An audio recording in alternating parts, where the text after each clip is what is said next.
Welcome to Godfather Barbecue and Italian. Here it is, brisket. What can we say about brisket? It's probably the most popular barbecue food as far as cooking goes.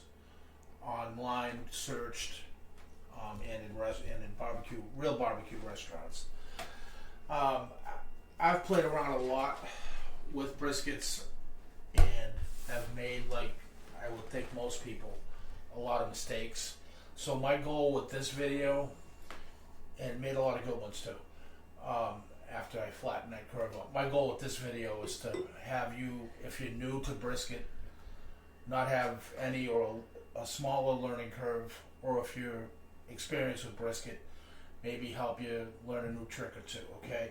This is a special way to cook briskets. It's called the foil boat method, and I love it. I started doing it about a year ago, and I'll get more into why and how it works after when we get to that point of putting this on the smoker. Right now it's a little past 9 o'clock on a Thursday night, and what I'm going to do is give this a rub with olive oil for a binder, and two different rubs. I'm going to use Cosmos Texas beef and Matt Pittman's Holy Cow Meat Church Holy Cow. I like a Texas style brisket, primarily salt and pepper. We're starting with, this was a 15-pound prime brisket that I trimmed up. If you're not too familiar with or want to see how I trim briskets, just go to that video, and that'll get you to this point. And from here, it's smooth sailing. Prime is good if you can get it. There's good choice briskets too. You can also get select. If that's all you can get, that's all you can get. The good news is this foil boat method is going to deliver you a moist, flavorful, tender brisket with a great bark. That's the other thing. You can do this on any smoker. I'm happen to be using a pellet grill, so I'm going to be focused really on the bark, because as you know, it can be a challenge to get a real strong bark on any pellet grill. If you're using another type of smoker, whether it be an offset or a ceramic or a Weber, whatever you have, that challenge is a little easier, and the cooking could be a little bit different. But you can still use this method for any of them. But if you have a pellet grill and you're struggling with the crust, try this. It's gonna be world changing for you. Okay. So for the sake of brevity, I'm going to go ahead and start with we're going to let this sit overnight is where I was going. I'm going to start with a little olive oil. You can use mustard. A lot of people, especially in a Texas style, will use mustard. You don't have to use a binder. I like a binder. I feel olive oil does help with the bark. Make sure you get your sides. And I'm going to do this, because this thing's rather large, one side at a time. I'm going to end up cooking this fat side up. That's another thing, fat side up, fat side down. Even though I have a pellet grill, I find that doing this method with the foil boat works best. 250, fat side up. And again, I'll go into that more as to why my opinion is it seems to work better than fat side down, even though the heating source is at the bottom of the pellet grill. Alright, so we got our rub on the lean side. Our binder. I'm going to go ahead and season this liberally, because it's a big piece of meat. It can handle it. And both these rubs are pretty much pepper forward. The Cosmos Texas rub has a bit more salt than the Meat Church, but I want to make sure we taste the rub. Pat that in. Don't rub, you rub. Okay. Give that a pat in. Get your sides.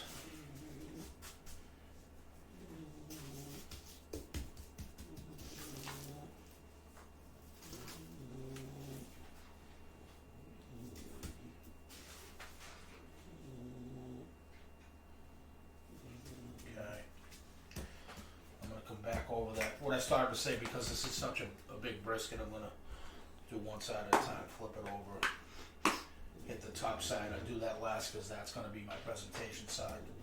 That's where we're going to end up. So we're going to let this rest 12 to 24 hours, but at least 12 to make sure all this rub really penetrates the meat. And again, get it on there. We're talking Texas. Everything's big in Texas, right? So is the rubs. In my opinion, the best ones come from Texas. Love Meat Church, love Cosmos. Both Texas based. Okay, same deal. Sides.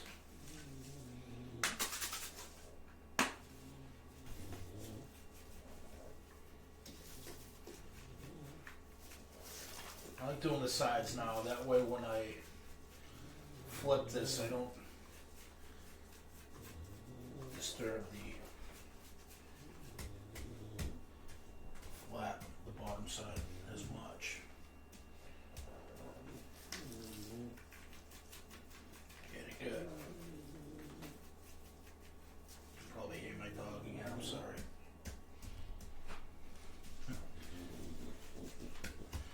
Okay.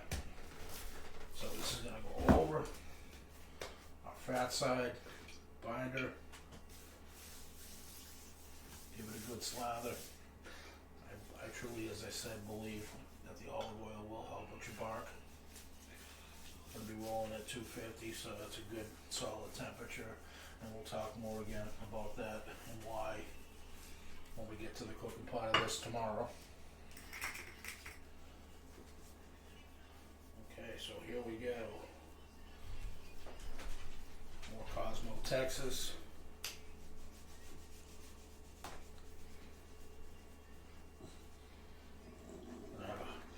Countertop here tonight. My sides are already done, so I'm just going to focus on the top of this fat cap point side. Pat it in good. Back with the Meat Church Holy Cow. I love this Holy Cow. I use it on a lot. Use it on pork. Used it on chicken. Doesn't have to be beef.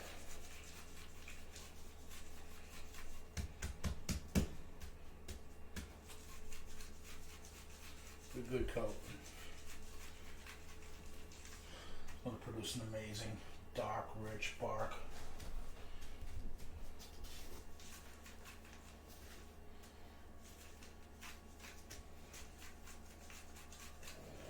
I know you think I'm crazy, but it's really not a lot of rub. It's a big piece of meat. It's the fat side, so it'll handle it. Alright, so I'm going to put this to sleep. Depending on when we decide to cook. That's the other big thing with brisket. One of the main reasons I had a lot of, not a lot, I didn't have a lot, but a few failures. Because I didn't plan right. And before you know it, you're rushing. Give yourself plenty of time. We'll go over that in the morning or tomorrow when we decide to cook this. We'll talk about how much time to allot for cooking. So I'm going to put that in, seal it up. Some people use saran wrap. I like to just put it in something like this, or if you have a baking pan or something, anything like that, cover it with aluminum or saran without touching the top. Some people wrap it. I tend to think you end up redoing it when you open it up before you cook it. So put it in something nice where you can seal it tight.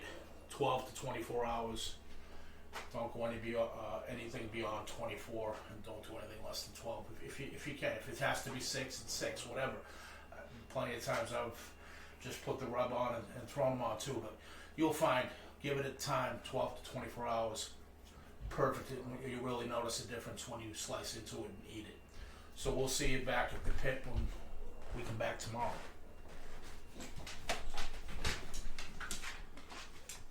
Okay, so we're back. The brisket has been sitting in the fridge overnight with the rub.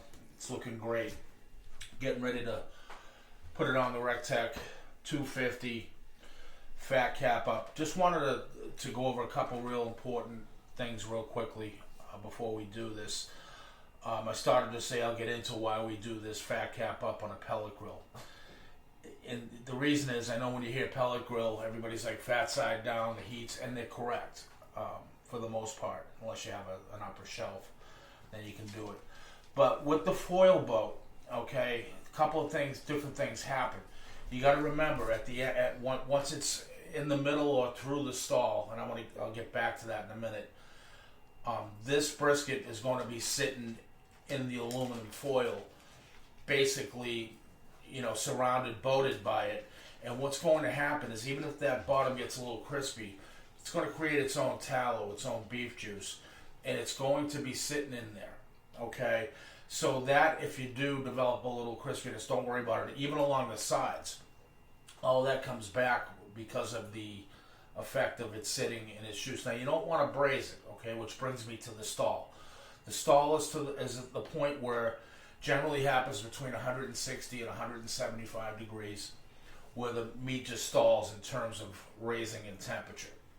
And the reason for that is the process of what's going on inside the brisket, meaning it's kind of like the human body. It sweats, and the fats will start to heat up at a certain point, and then the moisture will turn to water, and the brisket's got to push it out, okay?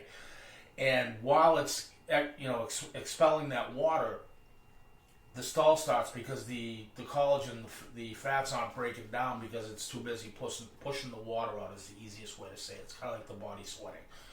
Okay, so for that reason, with this method, you have to be very careful. You don't wrap it too early.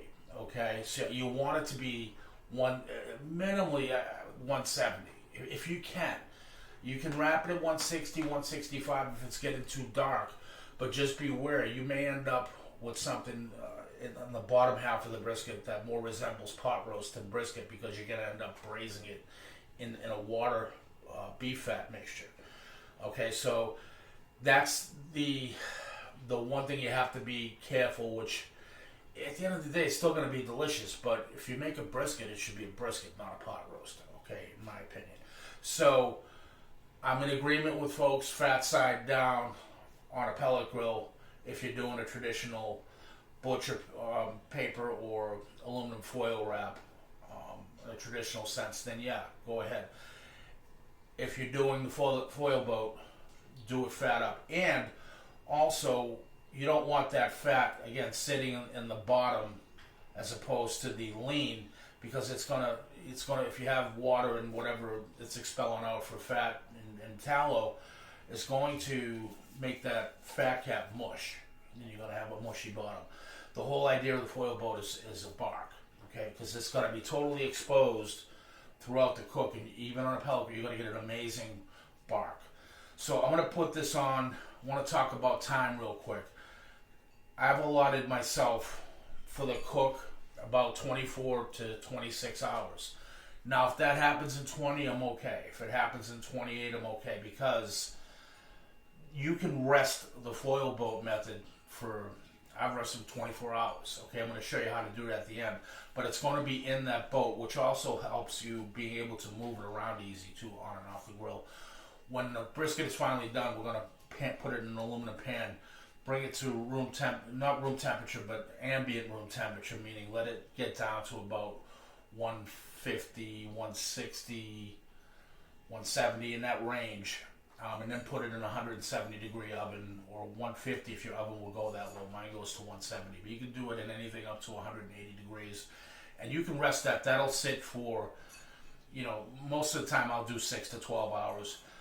But you can keep that for up to a day. A lot of barbecue joints in Texas, these big places, that's how they rest them. They have these either big coolers or warmers, and they set them between 140 and 170, and they cook a briskets Wednesday and Thursday, knowing that it's 24-hour cook, to serve stuff over the weekend. So if you set, where I'm going with this is, if you set your time frame right, it won't matter. Because as long as you let these rest for a minimum of 2 hours, I like at least 4. But so I'm giving myself room on either side of the clock. It's 1 o'clock now in the afternoon. I'm planning on eating this tomorrow night for dinner. So if this cook itself, I'm going to put it on 4 hours, and then I'm going to look at it. If this cook takes 12 to 15 hours, which I'm anticipating, then I'm going to pull it out and rest. So that'll put me anywhere between 1 and 5 o'clock tomorrow morning. I can go ahead and rest that till dinner time, no problem. And I'll cover that again for you, so you don't have to try to remember all that. But for right now, going to drop this on the smoker again, fat cap up. I'm going to drop a probe in it, right between the point and the flat. I may put 2 in. I don't know. It doesn't really matter. But I'm not going to look at it for 4 hours. At the end of 4 hours, I'll open it up, take a look. I'm looking for not temperature at that point, because it's probably not going to be there. It's probably going to take 7 to 9 hours to get to that 170 mark. But I'm looking just at the color, making sure I'm not developing any hot spots. If I am, I'll rotate the brisket. That RecTeq runs rock solid. I very rarely have to do that. I'm going to put the point towards the middle of the grill and the flat facing the stack, the smokestack on the way out, and then take a look at it in 4 hours. So I'll see you at the pit. All right, so we're out. Pit's rolling 250. I'm rolling Traeger Signature pellets. I happen to like them a lot. Even though they're a big box brand, they're consistent. They're efficient, and the flavor's really, really good on them. Okay, so again, I'm going to put this in point side towards the middle. There's a firebox under there. I'm going to run a probe right in the center of the point. And I'm going to drop another one right where the point meets the flat, right about there. Make sure you don't go too far down or you'll go through the brisket. I want to put it in and kind of end it in the middle of the meat. Okay, that's it. I'm going to shut this up, and I'm going to come back in 4 hours, and we'll go over what's next at that point. See you then. Okay, so we're at the 4 hour point on the dot.